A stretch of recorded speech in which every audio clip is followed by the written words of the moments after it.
so empty like sky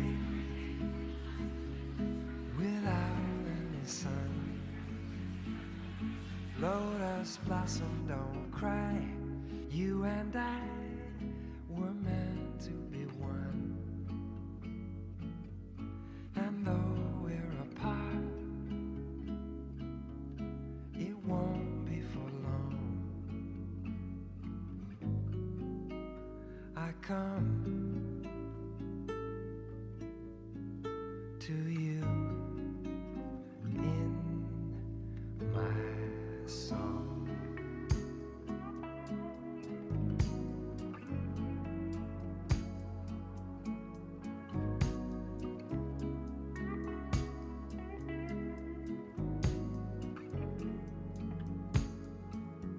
So happy we two, like sparrows in spring. Please take your seats. The program will begin shortly. It's true, me and you, like bow upon string. I live for the day my journey will end. So I can touch you again, and in my dream you are always there with me. Alternation fantasy, but then the film just rains, and I wait. Lotus blossom,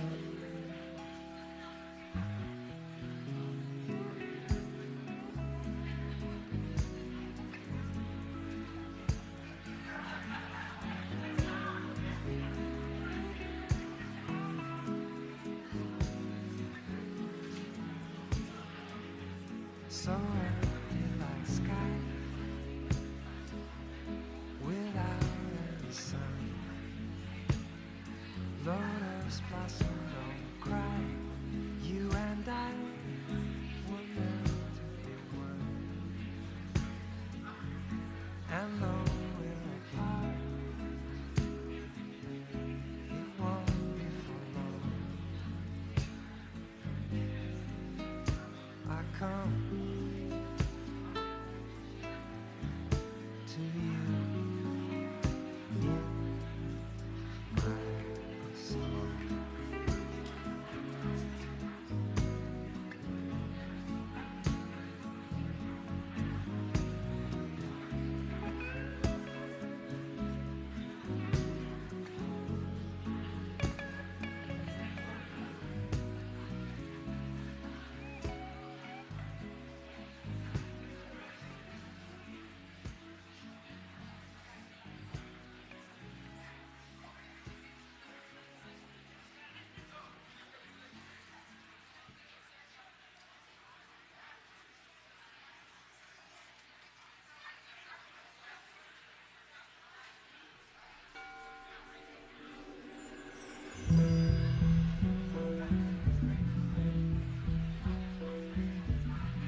another day when the things we say find a way to be, a way to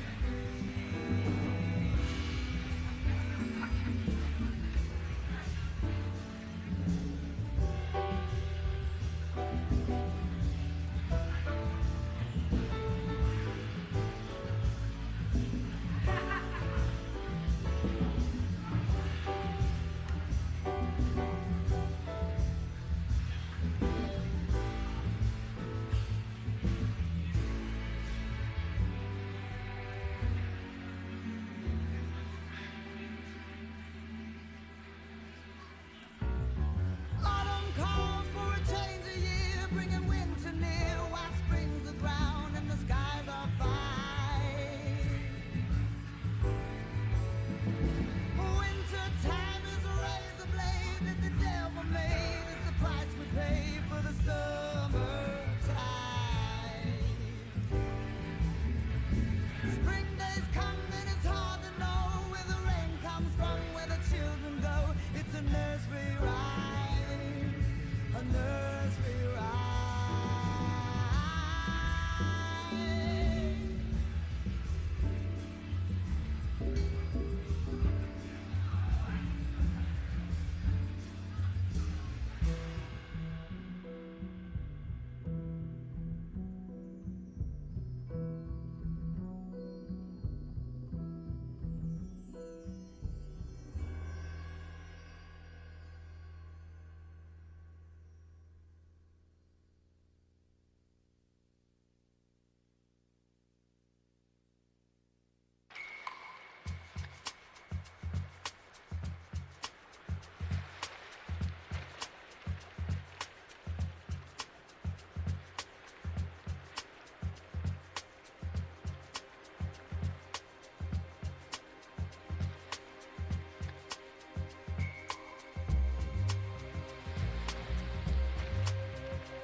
Yeah, I like the kind at the ocean.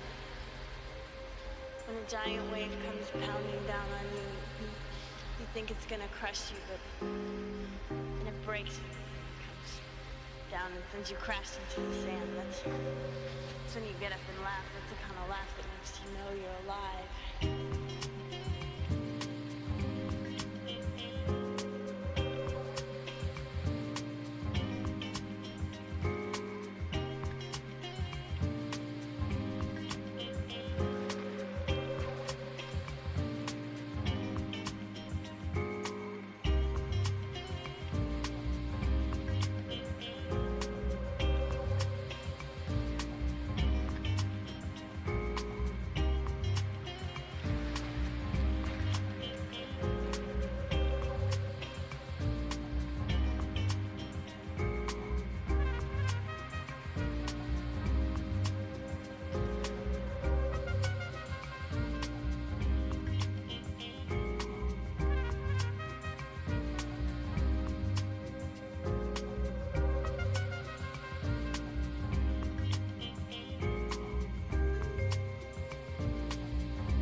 Like cavemen, I bet nobody ever had to remind them that they were alive. Every day they killed for food, or they starved, they froze to death, but I swear to God, I'm sure they laughed a lot better than most people today do.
take so long to come to me? Oh, baby. And love, love, your love. Tell me, were you hiding from me all the time? Each time I tried to find someone to take your place, it was all in vain. No, their lips were never quite the same. No, baby. When I was kissing someone new, deep inside I was missing you. Oh, baby, you made me fall in love with you. Now I don't know just what I'm gonna do. Oh, honey, I looked out into empty space, and all I saw was your sweet face.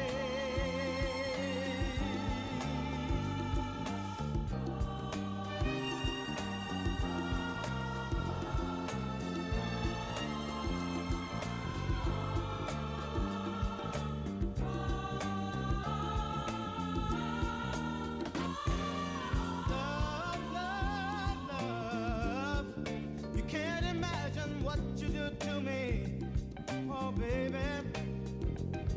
And love, your love. Every time you smile, it goes through me. All the time. Day by day, I'm falling more in love with you. And that's no lie. 'Cause my heart and honey, I hope to die. 'Cause I'm not trying to mislead you. Believe me, girl, I really need you. Oh, baby, you make me fall in love with you. I don't know just what I'm gonna do. Oh, honey, I looked out into empty space. All I saw was your sweet face. Oh, baby, you made me fall in love with you.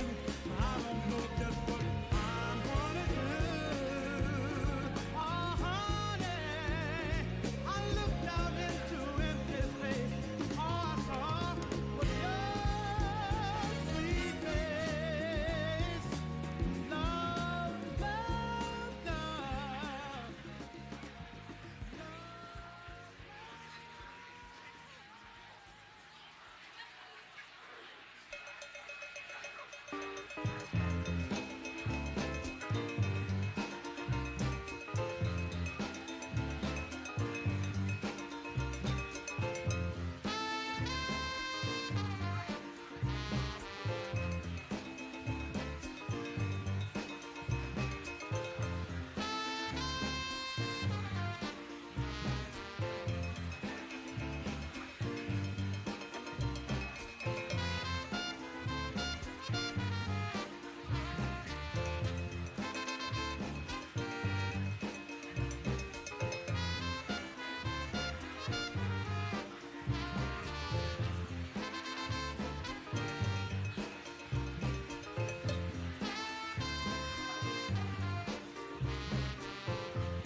Please take your seats. The program will begin shortly.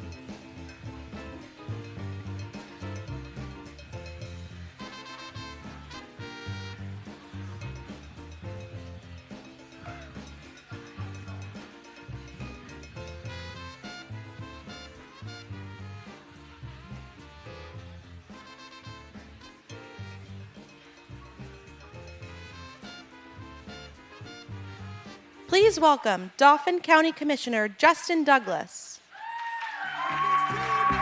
Freedom, freedom, I've been looking for. Freedom, freedom is you. You give me freedom. Good afternoon. My name is Justin Douglas, newly elected County Commissioner to Dauphin County, Pennsylvania. I took my oath of office just a few days ago. I observed the peaceful transfer of power, even in an election where my victory came by the narrowest of margins, 184 votes. Today, I am reminded of how I experienced the events of January 6th 3 years ago. It was a day that fundamentally changed my perspective on our country. As an American, as a husband, as a father, and as a pastor. On January 10th, I told my church community during my sermon that the violence that day does not represent the fellowship and faith that we seek to embody. For the first time, my wife and I discussed what we would do if our country became destabilized. How would we protect our 3 children? I've always been engaged politically as an advocate and activist for communities that are often overlooked and underserved. Yet this moment, this insurrection, provided the need for deeper engagement. Earlier this year, when Run for Something, an organization that recruits and supports young candidates, reached out and asked if I would consider running for office, a big part of my decision was the reality that county commissioners have a role in overseeing elections. Free, fair, and accessible elections are the bedrock of our democracy.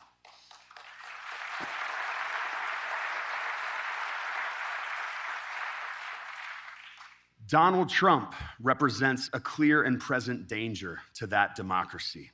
His lies about the election, encouraging his supporters to violently stop the peaceful transfer of power, make him unfit to be president. I'm proud to be here today, supporting a president who has been strong and unequivocal in his defending American democracy.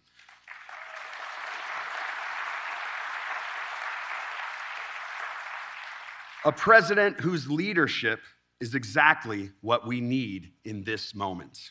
It is my honor to welcome to the stage the President of the United States, Joe Biden, and the First Lady of the United States, Dr. Jill Biden.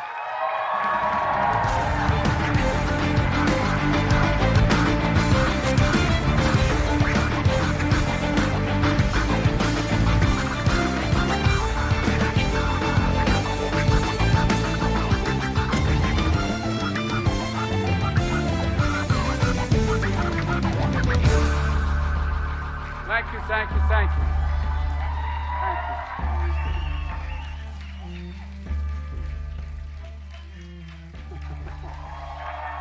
Thank you. Thank you. Thank you. Please, thank you. Please, thank you very, very much. Today,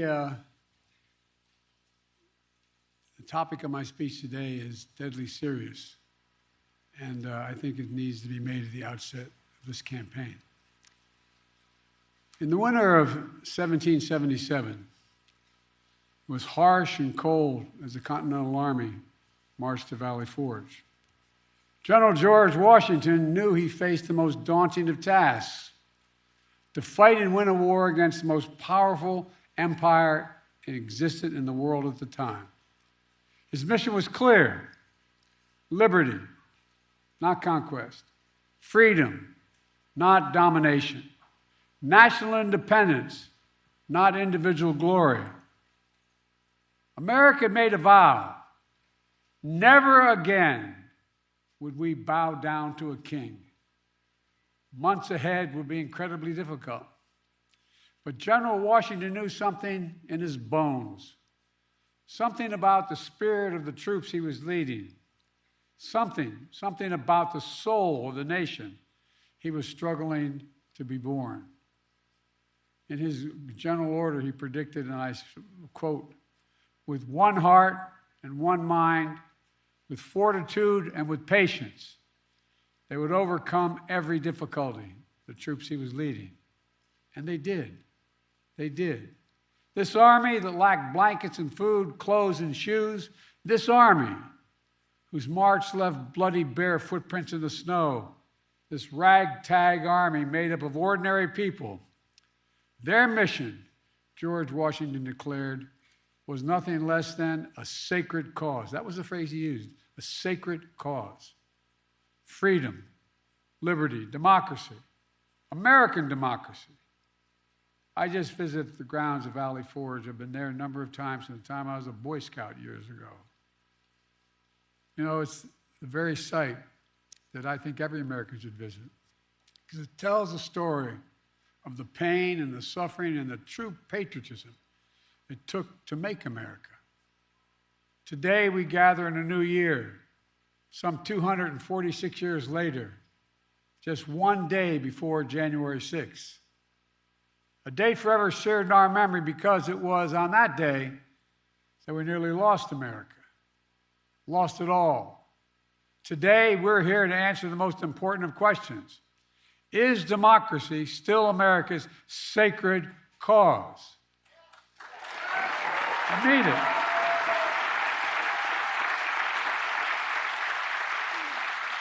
This is not rhetorical, academic, or hypothetical. Whether democracy is still America's sacred cause is the most urgent question of our time. And it's what the 2024 election is all about. The choice is clear. Donald Trump's campaign is about him, not America, not you. Donald Trump's campaign is obsessed with the past, not the future. He's willing to sacrifice our democracy, put himself in power. Our campaign is different. For me and Kamala, our campaign is about America. It's about you. It's about every age and background that occupy this country. It's about the future we're going to continue to build together.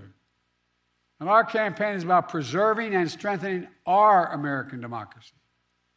3 years ago tomorrow, we saw with our own eyes the violent mob storm the United States Capitol. It was almost in disbelief as you first turned on the television.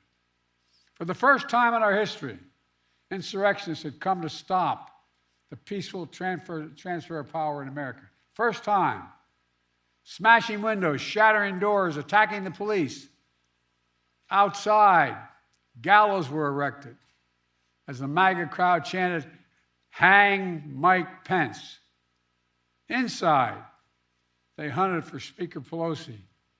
The House was chanting as they marched through and smashed windows, "Where's Nancy?" Over 140 police officers were injured. Jill and I attended the funeral of police officers who died as a result of the events of that day. Because of Donald Trump's lies, they died because these lies brought a mob to Washington. He promised it would be wild, and it was.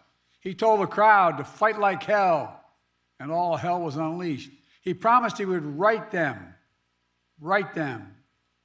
Everything they did, he would be side by side with them. Then, as usual, he left the dirty work to others. He retreated to the White House. As America was attacked from within, Donald Trump watched on TV in a private small dining room off the Oval Office. The entire nation watched in horror. The whole world watched in disbelief. And Trump did nothing. Members of his staff, members of his family, Republican leaders who were under attack at that very moment pled with him. Act. Call off the mob. Imagine had he gone out and said, "Stop." And still, Trump did nothing. It was among the worst derelictions of duty by a president in American history. An attempt to overturn a free and fair election by force and violence. A record 81 million people voted for my candidacy and to end his presidency. Trump lost the popular vote by 7 million. Trump's claims about the 2020 election never could stand up in court. Trump lost 60 court cases, 60. Trump lost the Republican-controlled states. Trump lost before a Trump-appointed judge, and then judges. And Trump lost before the United States Supreme Court. All of it, he lost. Trump lost recount after recount after recount and state after state. But in desperation and weakness, Trump and his MAGA followers went after election officials who ensured your power as a citizen would be heard.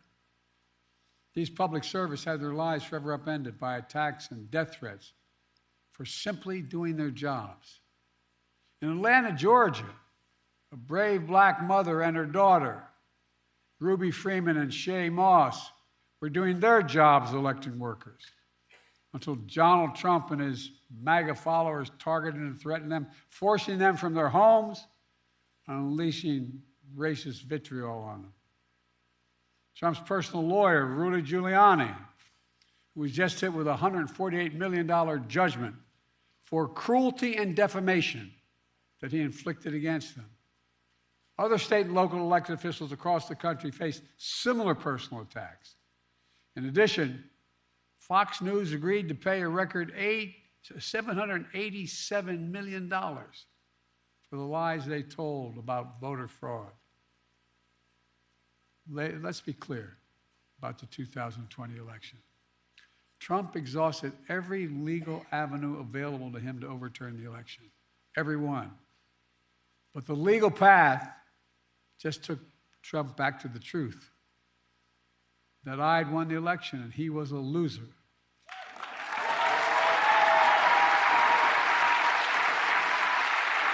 Well,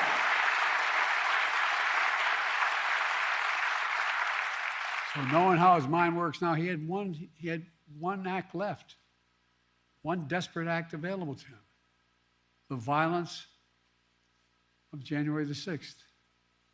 And since that day, more than 1,200 people have been charged for their assault on the Capitol. Nearly 900 of them have been convicted or pled guilty. Collectively, to date, they have been sentenced to more than 840 years in prison.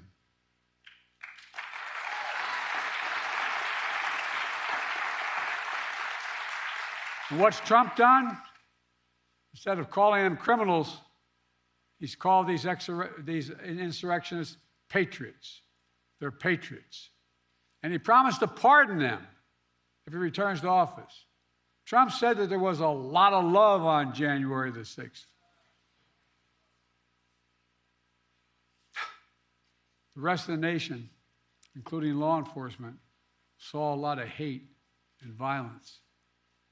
One Capitol police officer called it a medieval battle. That same officer was called vile racist names. He said he was more afraid in the capital of the United States of America, in the chambers, than when he was fighting as a soldier in the war in Iraq. He said he was more afraid inside the halls of Congress than fighting in the war in Iraq. And trying to rewrite the facts of January 6th, Trump is trying to steal history the same way he tried to steal the election. But we knew the truth because we saw it with our own eyes. This wasn't like a story being told. It was on television repeatedly. We saw it with our own eyes. Trump's mob wasn't a peaceful protest. It was a violent assault. They were insurrectionists, not patriots. They weren't there to uphold the Constitution. They were there to destroy the Constitution. Trump won't do what an American president must do. He refuses to denounce political violence. So hear me clearly. I'll say what Donald Trump won't. Political violence is never, ever acceptable in the United States political system. Never, never, never. It has no place in a democracy, none. You can't be pro-insurrectionist and pro-American. And yet Trump and his MAGA supporters not only embrace political violence, but they laugh about it. At his rally, he jokes about an intruder, whipped up by the big Trump lie, taking a hammer to Paul Pelosi's skull and echoing the very same words used on January 6th. Where's Nancy? And he thinks that's funny. He laughed about it. What a sick... My God.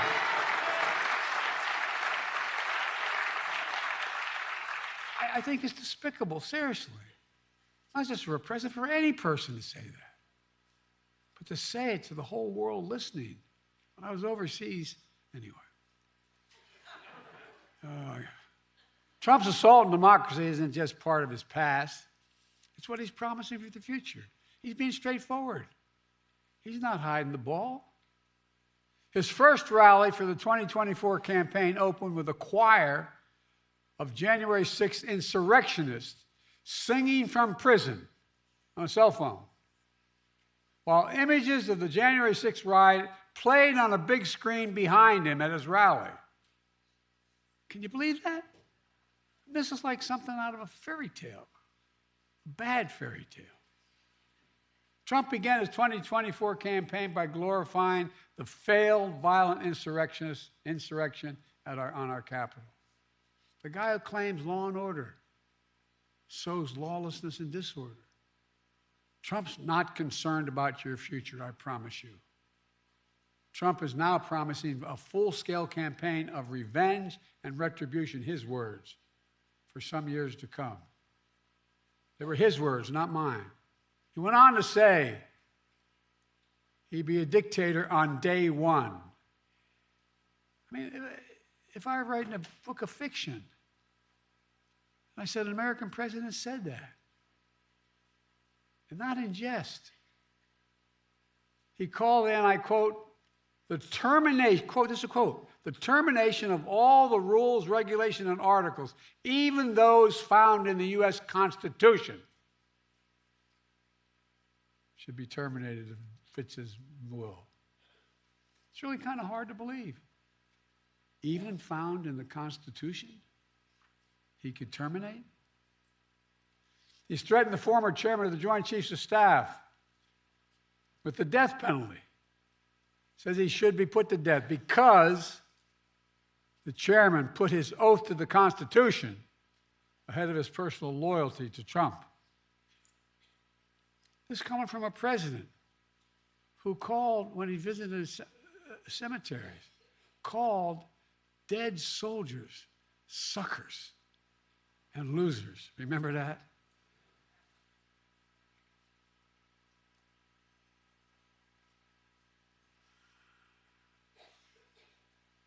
Sometimes I'm really happy the Irish in me can't be seen. It was right around the time I was at Bo's grave, Tommy. How dare he? Who in God's name does he think he is? With former aides, Trump plans to invoke the Insurrection Act, which would allow him to deploy, which is not allowed to do in ordinary circumstances, allow him to deploy U.S. military forces on the streets of America. He said it. He calls those who oppose him vermin. He talks about the blood of America as being poisoned, echoing the same exact language used in Nazi Germany. He proudly posts on social media the words that best describe his 2024 campaign, quote, revenge, quote, power, and quote, dictatorship. There's no confusion about who Trump is, what he intends to do. I placed my hand on our family Bible, and I swore an oath on the very same steps of the Capitol, just 14 days after the attack on January the 6th. As I looked out over the capital city, whose streets were lined with National Guard to prevent another attack, I saw an American that had been pushed to the brink, America that has been pushed to the brink.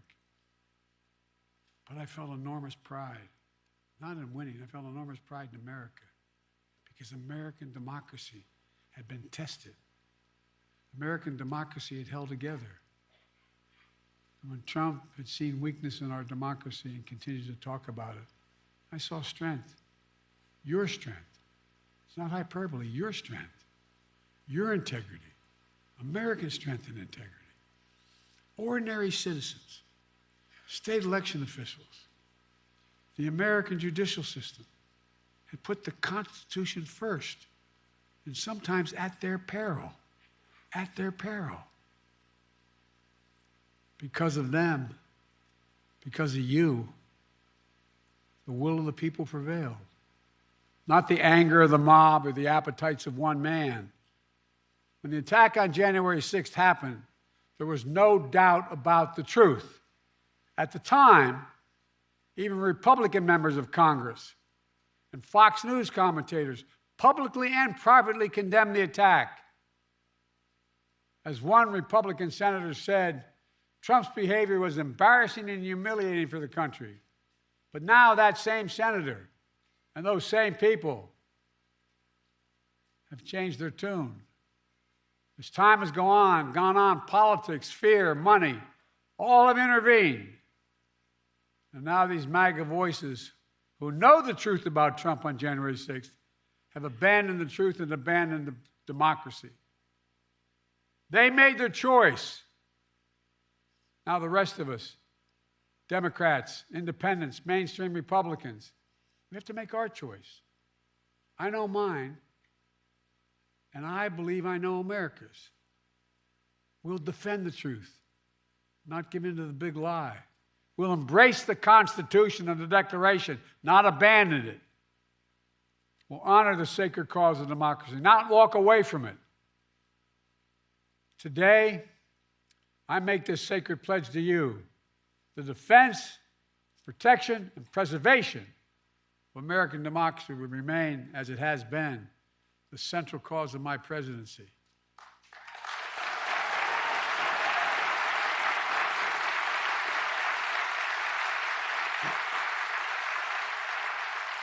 America, as we begin this election year, we must be clear. Democracy is on the ballot. Your freedom is on the ballot. Yes, we'll be voting on many issues.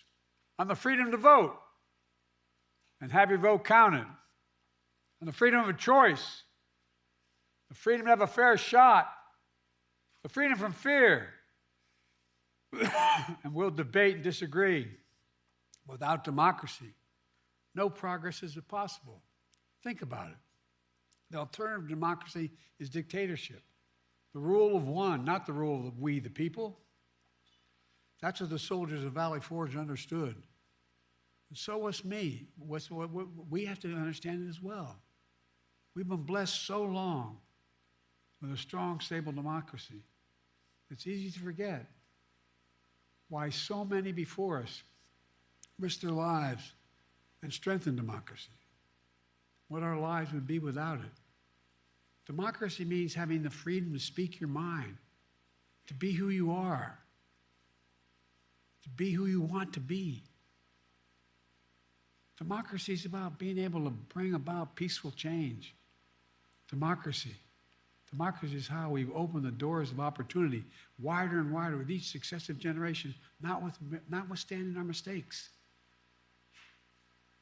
But if democracy falls, we'll lose that freedom. We'll lose the power of we, the people, to shape our destiny. If you doubt me, look around the world.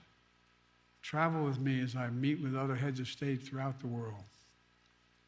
Look at the authoritarian leaders and dictators Trump says he admires. He out loud says he admires. I won't go through them all. It would take too long. Look, remember how he refers to what he calls love letter exchanges between he and the dictator of North Korea? Those women and men out there in the audience ever fought for the American military. Would you ever believe you'd hear a president say something like that? His admiration for Putin, I could go on. And look at what these autocrats are doing to limit freedom in their countries.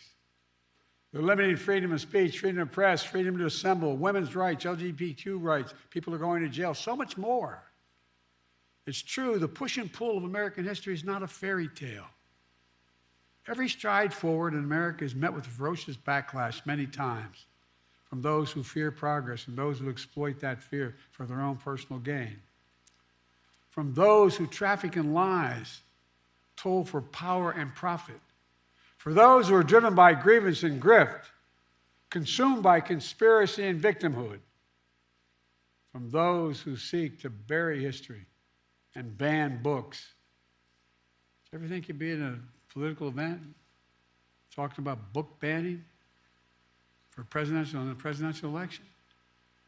The choice and contest between those forces, those competing forces, between solidarity and division is perennial. But this time it's so different. You can't have a contest. You can't have a contest if you see politics as an all-out war instead of a peaceful way to resolve our differences. All-out war is what Trump wants. And that's why he doesn't understand the most fundamental truth about this country. Unlike other nations on earth, America is not built on ethnicity, religion, geography. We're the only nation in the history of the world built on an idea. Not hyperbole, built on an idea. We hold these truths to be self-evident, that all men and women are created equal. It's an idea. Declared in the Declaration, created in a way that we've viewed everybody as equal and should be treated equal throughout their lives. We've never fully lived up to that. We have a long way to go. But we've never walked away from the idea. We've never walked away from it before. And I promise you, I will not let Donald Trump or the MAGA Republicans force us to walk away now.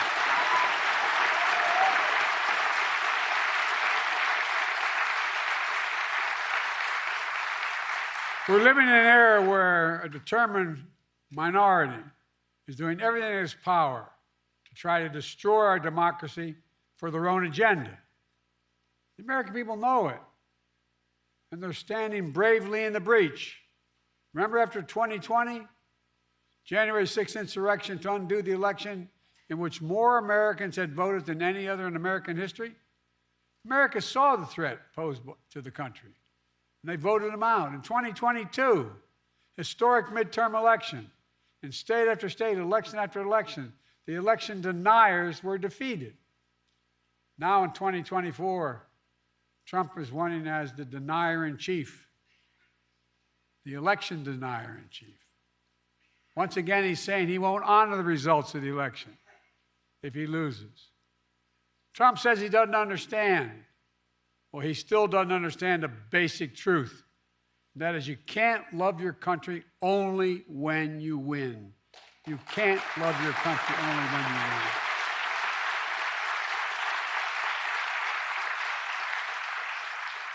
So I'll keep my commitment to be president for all of America, whether you voted for me or not.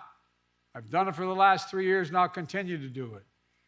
Together, we can keep proving that America is still a country that believes in decency, dignity, honesty, honor, truth. We still believe that no one, not even the president, is above the law. We still believe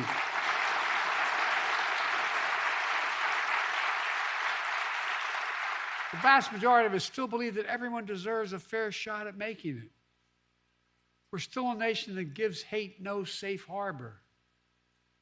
I tell you from my experience working with leaders around the world, and I mean this sincerely, not a joke, that America is still viewed as the beacon of democracy for the world. I can't tell you how many world leaders, and I know all of them, virtually all of them, grab my arm in private and say, "He can't win. Tell me." No, my country will be at risk. Think of how many countries, Tommy, you know, that are on the edge. Imagine. We still believe in we the people. And that includes all of us, not some of us. Let me close with this. In the cold winter of 1777, George Washington and his American troops at Valley Forge waged a battle on behalf of a revolutionary idea. That everyday people, like where I come from and the vast majority of you, not a king or a dictator, that everyday people can govern themselves without a king or a dictator. In fact, in the rotunda of the Capitol, there's a giant painting of General George Washington, not President Washington. And he is resigning his commission as Commander-in-Chief of the Continental Army. A European king at the time said, after he won the revolution, now's the time for him to declare his kingship. But instead, the mob that attacked the Capitol, waving Trump flags and Confederate flags, stormed right past that portrait. That image of George Washington gave them no pause, but it should have. The artist who painted that portrait memorialized that moment because he said it was, quote, one of the highest moral lessons ever given to the world, end of quote. George Washington was the height of his power, having just defeated the most powerful empire on earth. Could have held on to power as long as he wanted. He could have made himself not a future president, but a future monarch, in effect. And by the way, when he got elected president, he could have stayed for 2, 3, 4, 5 terms till he died. But that wasn't the America he and the American troops at Valley Forge had fought for. In America, genuine leaders, democratic leaders with a small d, don't hold on to power relentlessly. Our leaders return power to the people, and they do it willingly, because that's the deal. You do your duty. You serve your country. And ours is a country worthy of service, as many Republican presidents and Democratic presidents have shown over the years. We're not perfect, but at our best, we face head on the good, the bad, the truth of who we are. We look in the mirror and ultimately never pretend we're something we're not. That's what great nations do. And we're a great nation. We're the greatest nation on the face of the earth. We really are.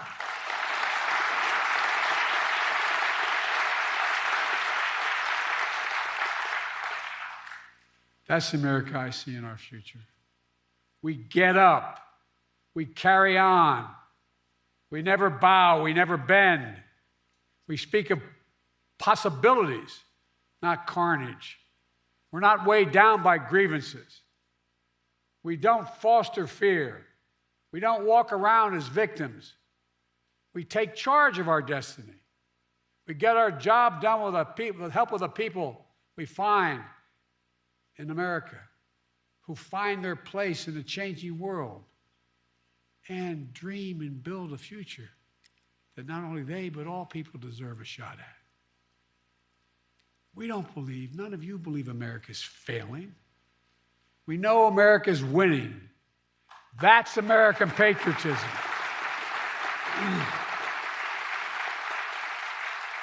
It's not winning because of Joe Biden. It's winning. This is the first national election since January 6th. Insurrection placed a dagger at the throat of American democracy since that moment. We all know who Donald Trump is. The question we have to answer is, who are we? That's what's at stake. Who are we? In the year ahead, as you talk to your family and friends, cast your ballots. The power is in your hands. After all we've been through in our history, from independence to civil war to 2 world wars to a pandemic to insurrection, I refuse to believe that in 2024 we Americans will choose to walk away from what's made us the greatest nation in the history of the world. Freedom, liberty, democracy is still a sacred cause, and there's no country in the world better positioned to to lead the world than America. That's why. I've said it many times, that's why I've never been more optimistic about our future, and I've been doing this a hell of a long time. Just to remember who we are, with patience and fortitude, with one heart. We are the United States of America, for God's sake. I mean it. There is nothing. I believe with every fiber there's nothing beyond our capacity if we act together and decently with one another. Nothing, nothing, nothing. I mean it. We're the only nation in the world that's come out of every crisis stronger than we went into that crisis.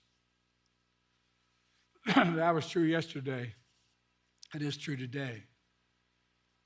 And I guarantee you it will be true tomorrow. God bless you all, and may God protect our troops. Thank you. Thank you.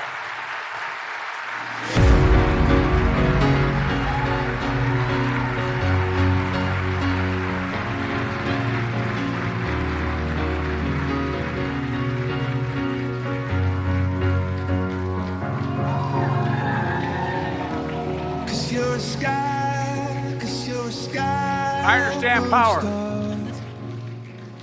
Thank you all so much. I'm gonna give thank you, thank you, thank you, thank you. 'Cause you're a sky, 'cause you're a sky full of stars. 'Cause you light up the path. I don't care, go on and tear me apart. I don't care if you do.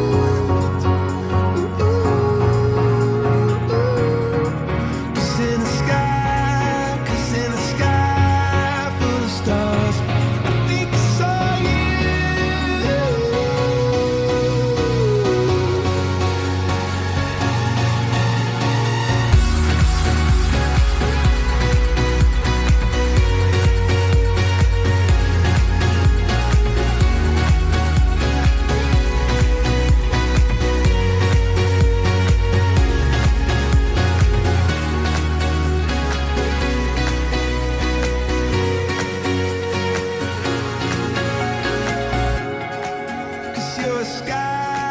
Cause you're a sky full of stars.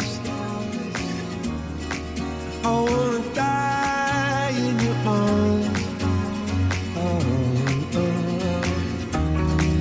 Cause you get lighter the more it gets dark. I'm gonna give you my heart. I don't care, go on and tear me apart. I don't care if you do.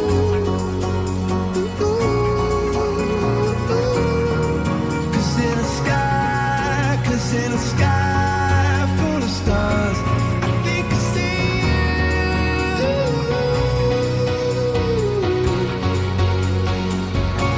I think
Thank you.